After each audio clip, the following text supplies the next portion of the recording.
And finally, hey, okay, I'm sorry. I didn't mean to start like that, but we have had a time. Anyways, you guys, this is Erin Renee, and this is another Women's History Month segment that we have with YaLife Media Marketing and Reaching Houston. YaLife Media Marketing is a full service media company that is owned and ran by James Jacob. And we also own Reaching Houston, which is a nonprofit that helps those that are in need. And we started off during Hurricane Harvey, and then we expanded. And now we are working and expanding and dealing with seniors in technology, youth with technology, and we're doing quite a bit of things in technology, dealing with STEM and a lot of other things. And we're also working with people who definitely need some additional funding, whether it's rental assistance, any type of financial assistance. So we are excited about Reaching Houston and YaLife Media and Marketing and everybody that's partnered with us. Again, I'm Erin Renee, and today we have a special guest. I'm excited. We have been working this afternoon trying to make sure that everything was right, but we wanted to introduce to you guys, present to some of you guys, and you guys may know her already, but we are excited to have Miss Erica Bryant. Erica, thank you for being a special guest on our show today. All month long during Women's History Month, we have been showcasing different women who have done some amazing things in our community, who have some amazing jobs, who are authors, doctors, lawyers. We have just been talking to different ones about their projects that they currently have, what it's like being a woman in the game, and just talking about who has been an inspiration in your life. So we are excited to have you on our show today. Erica, thank you. Thank you for being a guest. And thank you for your flexibility. You have been really flexible with us this afternoon. All good. So, Erica, I just wanted to start off and just say a little bit about who you are. You are a showrunner, an Emmy-nominated television producer and film producer and songwriter, which is, I work in the music industry, so yes, we need to connect. She has produced over 40 television shows and worked with networks such as ABC, Bravo, E, Oxygen, OWN, MTV, and Facebook Network during her 15-year time in the entertainment world. Now she's expanding her horizons. She has written a book titled Doing It Scared. I'm excited to talk about that because that's something that a lot of us we have issues with, and a lot of people in my circle and a lot of people in my network, this is something they always reach out to me about as far as starting their business, but they're scared. So I'm excited to talk about that book, and I'm excited that we are on our affiliate site, which is Promote Black Authors, which is a app and a website that helps promote authors around, and get additional exposure and things like that. So we have an app as well as a website.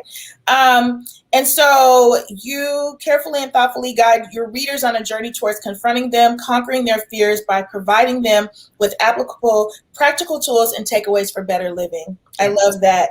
And also, Ayanla Van Zant talked about Doing It Scared. It's a relatable and inspiring journey that invites the reader to stand in the presence of fear.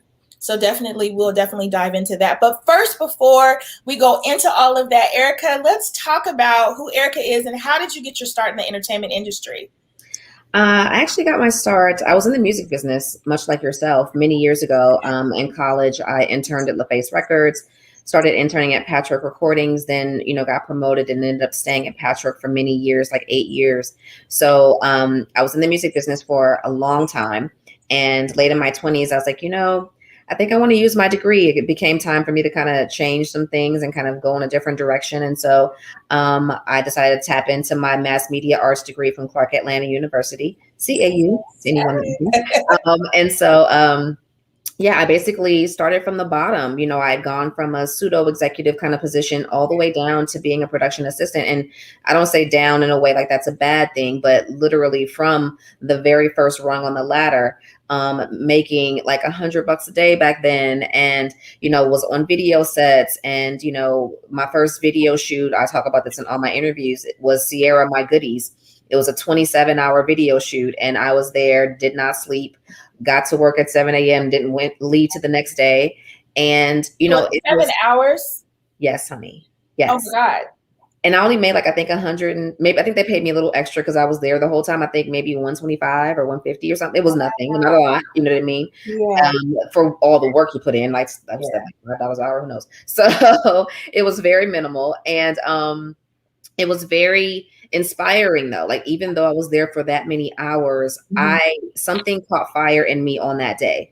I was like, I could be here for another day. Like with a little Mhm. bit of sleep, I could do this all over again and love it because I was learning so much.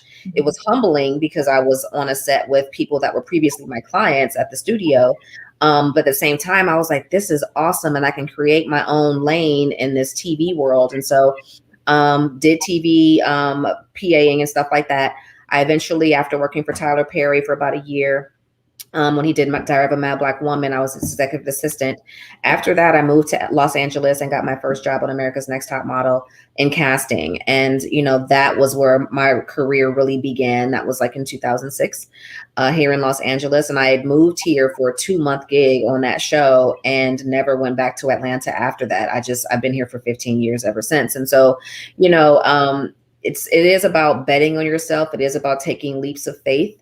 It is about doing it scared. I had no money when I came to LA. I think I used my mortgage money to buy my plane ticket to get here and, and just made it work, by the grace of God. So yeah, that's kind of how I got my start though. Wow. So you picked up, went to LA, been there for 15 years, Mm-hmm. even in the midst of everything that was going on and not even having all the money that you went ahead and did it. So how has your time been there as far as being a woman in the entertainment industry? Can you talk a little bit more about that? Absolutely.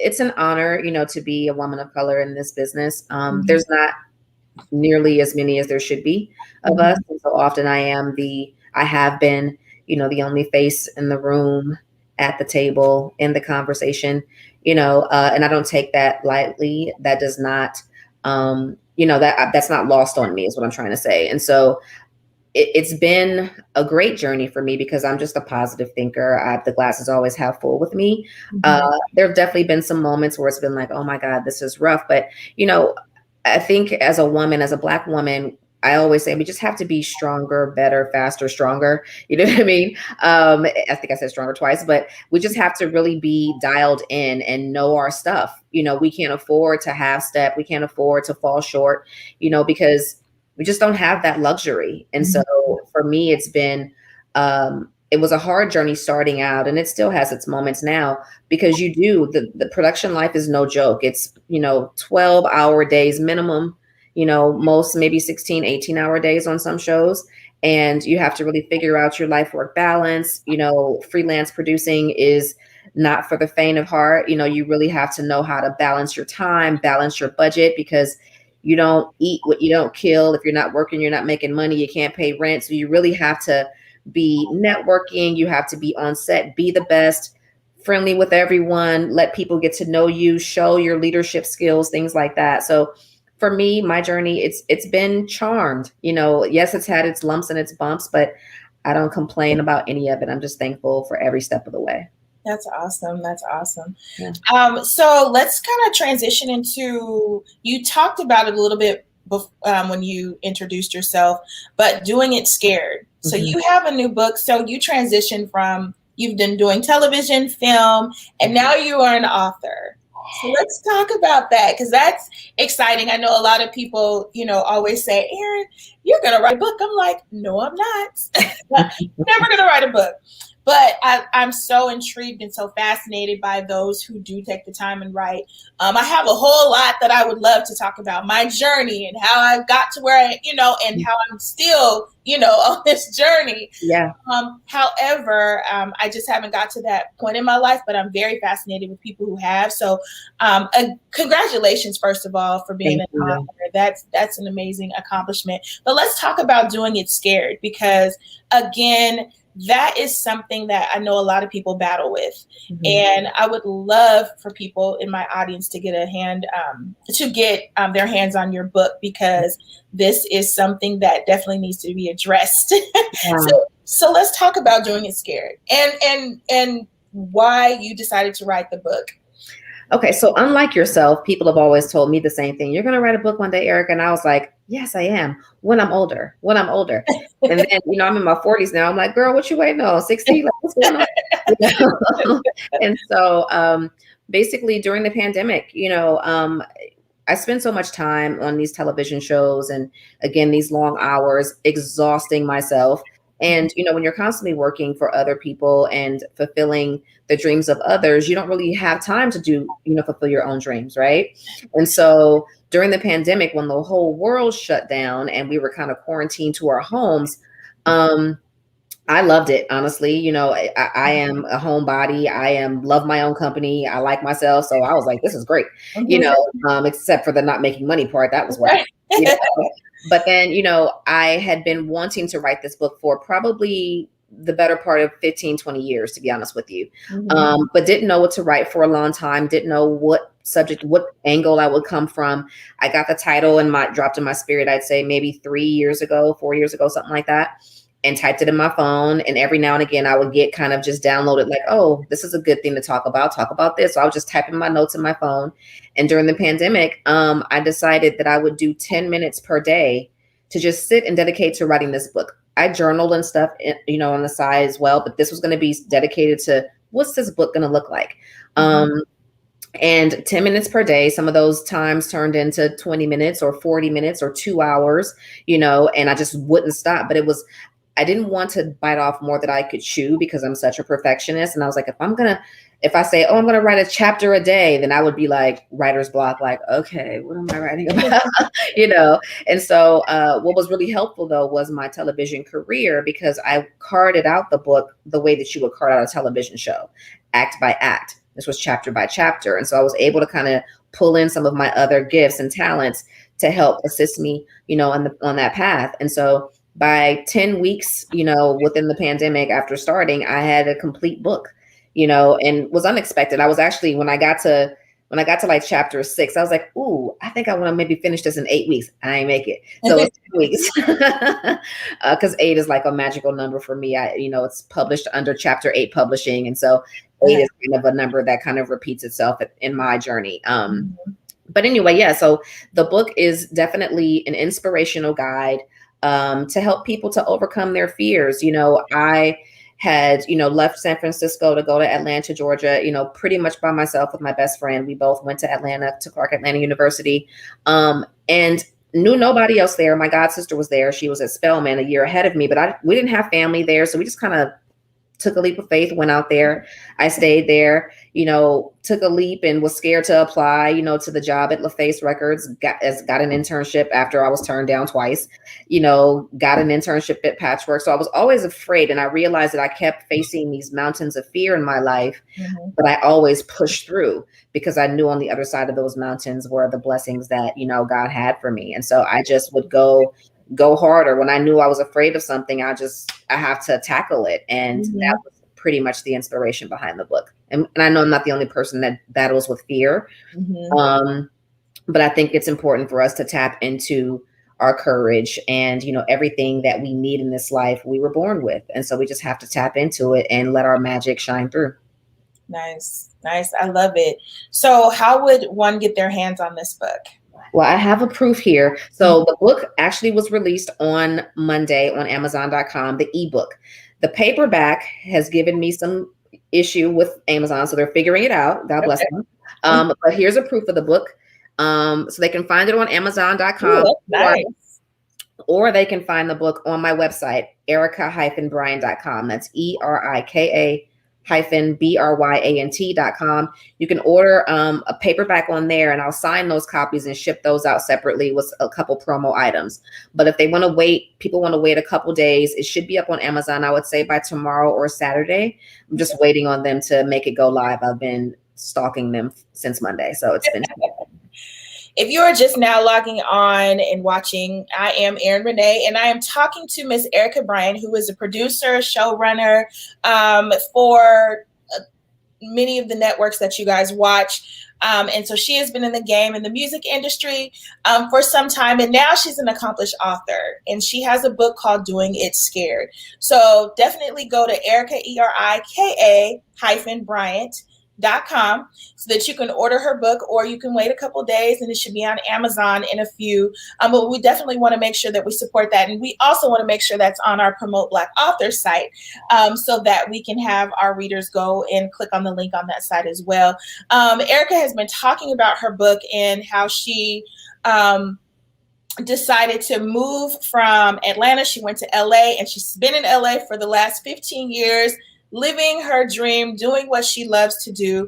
And she did it afraid. So definitely want everybody to go and check out that book. Erica, how can they follow you on social media as well? My Instagram is eBryant22, EBRYANT22. And then same on Facebook, it's just Erica Bryant, but I'm mainly on IG. I don't really log into Facebook, so don't. Okay. I don't have the app on my phone anymore. It's a whole thing. Yeah. Okay. A lot of people go on Instagram anyway. Facebook is kind of phasing itself out. Yeah. But last but not least, I definitely, for all of our special guests, we've asked the same question. And so, has there been a woman in your life that has been an inspiration to you from, either in history or in your life presently? Is there someone that you credit your success to, or who's helped you along your journey? There's a lot of women, in history, of course, that have influenced me, from Iyanla Vanzant to Oprah Winfrey, of course, who has influenced everyone. Mm-hmm. But I'm also influenced from women that are in my life, people that I know and I interact with. I feel like we are magical unicorns, and I have a beautiful goddess tribe of women who inspire me daily, from, my girlfriends, you know what I mean? And so I think, though, one of my girlfriends, I'm inspired by her, my Ia Coy. She'd probably be like, what? if she hears this, but like women like I said, Iyanla, Bozoma St. John, people that have contributed to the book, I marvel at us and what we do in the spaces in which we move. It's really a beautiful thing to witness. And, I'm even inspired by you, like doing this whole, platform. It's a beautiful thing. So I think we are put here to inspire each other. So yeah, it's hard. I'm definitely inspired by you. I'm definitely inspired by you. I was just reading your history, and I'm just like, wow, I'm so happy that Laquita connected us, because this is, I'd love to hear about women making moves in the industry, especially since I'm in the industry as well, and there's not a lot of us, especially in the executive roles and things like that. Mm-hmm. So I love to see what you're doing now. Continue to follow you, and to and if you ever need us for anything, we are always here. But again, thank you for being flexible. For those of you guys who are just logging on, this is Erica Bryant. She's a television film producer and now an accomplished author, and she has her book. It's called Doing It Scared. I want you guys to go to Erica, ERIKA-Bryant.com to purchase her new book, and she will sign it personally. Make sure you go to Erica-Bryant.com and check out her new book. It will also be on Amazon. It's on Amazon now as an ebook. If you would like the paperback, you can definitely go on there. In the next couple of days, it should be on there. And it'll also be on our Promote Black Authors site, so that you can click on there as well and check it out. It should be on there next week. We'll make sure that it's on there. Again, thank you, YaLife Media and Marketing, and Reaching Houston, for allowing us to do this each and every day. Well, throughout the month, we have been doing this for Women's History Month. We will have another special guest sometime next week. But again, make sure you keep following us. Go follow YaLife Media and Marketing. Go follow Reaching Houston, Promote Black Authors, and also go follow Erica Bryant on Instagram and see what she has up and coming. Is there anything else you would like to say before we close out, Erica? No, I mean, I think please just enjoy the book. I know one of your questions before was like, what's my favorite chapter? Is chapter 9. It's a rampage to every reader, just letting you know how amazing you are and to always be encouraged. So if you read the book and you enjoy it, please leave a review on Amazon. It would be helpful. I'm a self-published author. I'm doing this thing scared. So, we're all in this thing together. But yes, that's all I have. I'm so thankful for being here, and thank you for having me. Thank you. Thank you so much. Again, make sure you guys continue to keep following us so that you can find out who our next special guest is. Again, thank you, Erica, for being our special guest and our amazing, accomplished author. Again, Doing It Scared. If you go to erica-bryant.com, you can find her book. Again, follow us on YaLife Media Marketing, Reaching Houston, and also follow her on Instagram under Erica Bryant. Thank you so much again, and we will see you soon.